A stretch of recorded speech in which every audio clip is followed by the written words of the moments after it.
Welcome to the Union FC Indy Insider, a podcast to spotlight coaches, share club values, and connect with families within the soccer community. I'm your host, Brandon Faust, and today's guests are Rob Klatte, Union FC Indy Sporting Director, and Matt Lowe, Technical Director and Director of Coaching at Union FC Indy. Welcome, guys.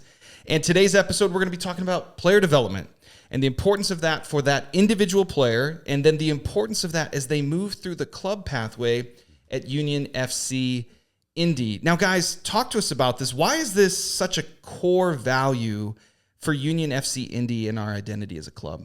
Well, essentially what we have is we have families trusting us with their, working with their children and the essential elements of then providing them from point A to point B and being able to maximize their children's progression over the course of the time that they want to play soccer. Yeah.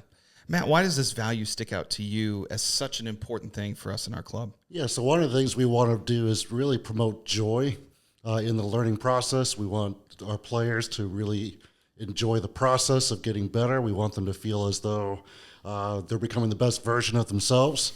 And so ultimately, can we create a player development pathway and process that really allows them to find the joy of the game and to become the best version of themselves as players and also as individuals? I love that. How does this shape the way that we operate as a club? Maybe some ways that you've seen that show up differently from other spaces or places you've been to. How does this shape the whole process, the whole interaction with the player as we continue to strive and aspire towards, excellent player development? Well, one of the things is it's essential for us to understand that every player is on their own pathway. And though they're grouped into teams, and that's one of the dynamics and the challenges of coaching soccer is you've got individual development placed within a team structure. And so what we've tried to do is allocate our resources, our staff, in order to ensure that we've got oversight of those specific areas and age groups, and being able to recognize that you've got, perhaps a player that's here and another player here and another one here. And how can we develop and provide pathways for each one of them to continue to progress within that, and at the same time, have them within a team structure that allows the team to be challenged and compete at the highest levels. Yeah. Matt, how do we help players identify, there are a lot of players as the age group, you're 4v4, 7v7, 9v9, then 11v11. How do we, with that many players in the mix, how do we help players identify what their individual strengths are and really recognize that and put importance and value on that? Right. So one of the things that we want to do with our players is help them understand this is who, so in terms of their soccer, this is what you do best. And so as the coach, really helping them identify, okay, as you're playing the game, as we see you in practices, as we see you engaging in games, these are the things that just keep standing out. These seem to be your super ability. And then helping them both identify that's your strength, but then what are the areas where we can hone that and really help them to take something that they're good at and turn it into something that they're great at. Yeah, I think in the landscape of youth sports, and I think there's probably times any coach has gotten this really spot on, but also has gotten it wrong. It can be easy to just point out all the flaws, right? You break down tape. Here's what you didn't do right, or this, that, and the other. How do we put an emphasis on both the strength, but also the opportunities for growth? And what's that kind of appropriate ratio, or does that kind of depend on the kid? What does that look like? Well, I think what you want to do is ensure that the players and the families recognize the strengths that the players do have. It's one of the things that when I was a college coach, when I would go recruiting, I'd always try to find something a player did that was different than most of the other players. And that one thing that if you put them into a team, that they will provide that every single game, that level of consistency. That's something that coaches love. Now, the ability to develop, that is probably even a bigger challenge of that you've got fear of failure. And that fear of failure has players starting at very young ages, oftentimes avoiding doing things that they are not yet good at. But the reality is in any technique, anything that takes takes hours and hours and thousands of hours to try to master, you're going to have to go through large amounts of failure. So we have to build a structure both within our teams and our coaches and our families of understanding that they're going to have to overcome that inability to be able to do something right away. Yeah, talk to me a little bit more about this. What are some of those universal soccer decisions, right? And notice the question's not on successes or failures, but those decisions that we want them to wrestle with, and how does that become appropriate for that player? Yeah, so one of those first ones is, do I pass or do I dribble? So ultimately, you're going to find players that they naturally go towards being dribblers, and so that becomes their super strength. But in moments, they might have to pass. So helping them understand that decision. When am I going to pass the ball? When do I dribble? What's the right time to do each of those? And even if I'm a passer, there may be moments where the right decision is to dribble. And so that's going to be one of the first ones, right? Rob, what would you add to that on some of those universal soccer decisions that we're trying to help them develop and to see as they grow older? I think a lot of the players also get totally focused on just the ball and a lack of awareness of where they are within the structure of the team, how to fit into small groups, 2 and 3 player combinations, and then as well within the 11-player situation. And so when a ball is someplace on the field, having a recognition of where is it likely to go next, and a situational awareness, and that's just being able to know where your teammates are, where you are, and where your opposition is, and where are areas you can take up that might hurt the opponent and also be able to help our own team. On this developmental arc, what are some of the key habits that we want to encourage players? And as we have maybe parents listening to this, that parents can encourage appropriately. What are those key habits that we really want them to acquire through the ages? Yeah, so I think one of the main ones we focus on is body shape. So kind of getting to what Rob was just talking about, your situational awareness is based on how much you're able to see. So we talk about players being able to see 3 corners. Or if we talk about a midfielder, being able to see both goals, and that will basically maximize how much they're able to see, and therefore will allow them to have greater awareness of kind of the decisions that they're making. So body shape would be a big one for us. And that's a thread that actually starts at the very youngest of ages. When we're talking about 4v4 and 7v7, and we're still coaching those very same things as we progress up through the age groups, because those are the things that make you be able to, with the same set of technical skills, the same set of tactical understanding, it actually allows you to play faster, more efficiently, and be more connected to your teammates as you play. Yeah, I remember there was a game that, Argentina was playing, and they're warming up and doing a rondo, and Messi is participating in a rondo. And my daughter, who was, 7 or 8 at the time, she looked at the screen and she goes, "Dad, that's what we do every time we step on the field. Messi does what we do. Like, isn't he beyond that?" And it's like, no, like these are the building blocks at every single level, from that 4v4 to 7v7, 11v11 into the professional level. To that point, what are those then technical tools that we want to continue to help every single player put into their bag, get those repetitions, things that they can learn in a training session or in a match, and take and practice even at home to build up those repetitions in those hours? Yeah, so we do have a technical checklist, you might say, where we've essentially gone through and what are those tools that we want to put in each of our players' backpacks. So that might start off with basically your dribbling techniques. So what are 1v1 strategies that I can use to take on a player either in front of me or to the side? What are maybe different twist and turn moves that I can use when a defender is providing pressure from behind? If there's someone directly in front of me, what are the different kinds of moves that I can use to get by them? And then going on from there, what are different distribution techniques? So passes on the ground, diagonal balls in the air. And then within that, what are the receiving techniques? Right. So can I take a ball out of the air off my chest, off my thigh, and things like that, right? Yeah, so that's good. We've actually constructed a program, ATP, Advanced Technical Performance, that attempts to take the techniques and then put them into those situational awarenesses. And that's something that we provide for all our academy teams over the course of both the fall and the spring. Yeah, and I think what's interesting and what I've heard, and having coached high school for most of my career, and then learning how to coach younger kids over the last 5-6 years, it's been a blast. I love, Matt and I were just talking about that before the episode, that developmental age and phase. How do we give these tools as something in part of their backpack and not just a script, not just do this in every situation? How do we give those technical competencies, but also allow them to grow in their decision making? And what part does that play in their development? Well, we've got to support failure. We've got to support them being creative, and we have to put them into environments, and we do a lot of escape artist games. And so we've got to put them in environments where they get to try a lot of different moves and approaches and ball manipulations in different manners, because every player is going to solve a problem differently. And we have to be supportive as a staff then of those different ways of solving it. At the same time, it's the decision of what they're trying to do, which is the key element. That's good. Yeah. Now, as we start thinking about them as individuals and then moving them into the broader Union FC Indy player development pathway, what does this look like in terms of their training pathway at the club? How does this all kind of connect, if you will? Yeah, so one of the things we do with our Futures and Pathway program is just focus a ton on the ability to control the ball. So really just the player and their ball. And so we're not worried about them passing as much at that age group, but it's like, what are they able to do with the ball? Are they really comfortable with the ball? Are they comfortable under pressure?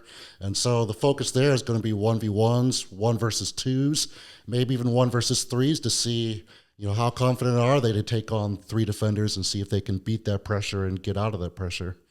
I think one of our challenges is, as a club, you've got people want to be successful. And what does success mean within that?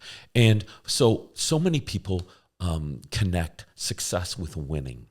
And winning at a young age, and honestly through the developmental process, actually stifles some of the growth that you can make. We can teach 6 and 7-year-olds to pass the ball, but it is a golden age of dribbling and willingness to fail dribbling and still being able to dribble. When you get to 11 and 12, players shy away. They start to understand peer pressure and the necessity of passing the ball.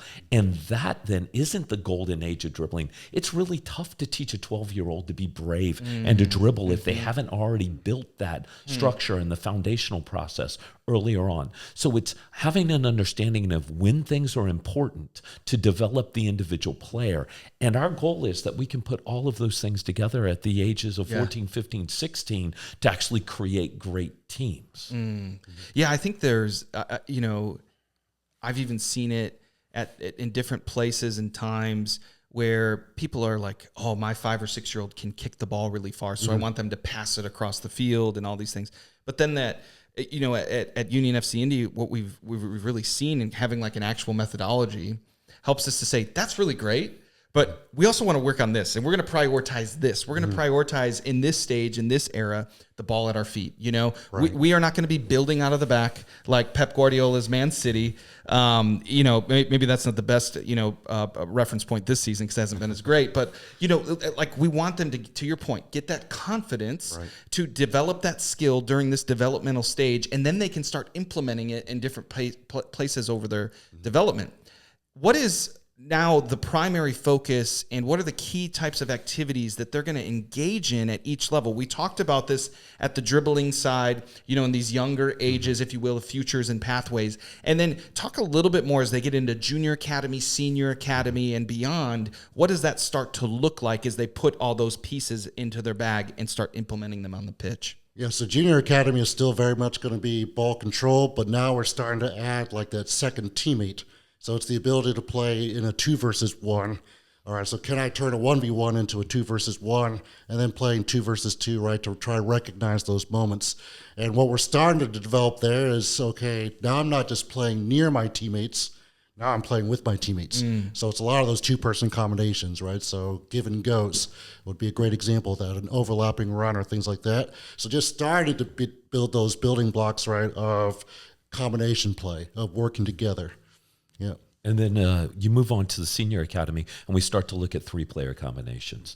And so up, back, and throughs, those type of things. We also bring in and start to work on defending. And you start to talk about, initial pressure and providing cover, not in necessarily those words, but small group activities where the player starts to understand it's not just me and the ball. It's myself and my nearest teammates really start to have an impact. Absolutely. And then I think one of the biggest challenges is when players go from that 9-a-side into 11-a-side at the U13 age group. And so many things happen. The fields tend to be much, much larger than they need to be for an actual 12-year-old initially. You start to deal with, in Indiana, being able to head the ball, and that's something that they haven't been able to work on over the previous years. So you deal with a element of the flighted ball starts to have a huge impact on the game. You've got the space and sizing of the field starts to have a huge impact on the game. And this is really the age where then our ability to start to pass and connect really becomes really important. Yeah. In addition, that movement when we talked about off the ball, the understanding of where you're placed off the ball in both offensively and defensively makes a huge difference at the 11-a-side game as well. Now, what are some of the supplemental options? We know we've talked about the technical side of things. What are some of those supplemental options available that are unique to Union FC Indy to help further a player's development? Yeah, so we do have a skills coach. Coach Mo does a fantastic job with that.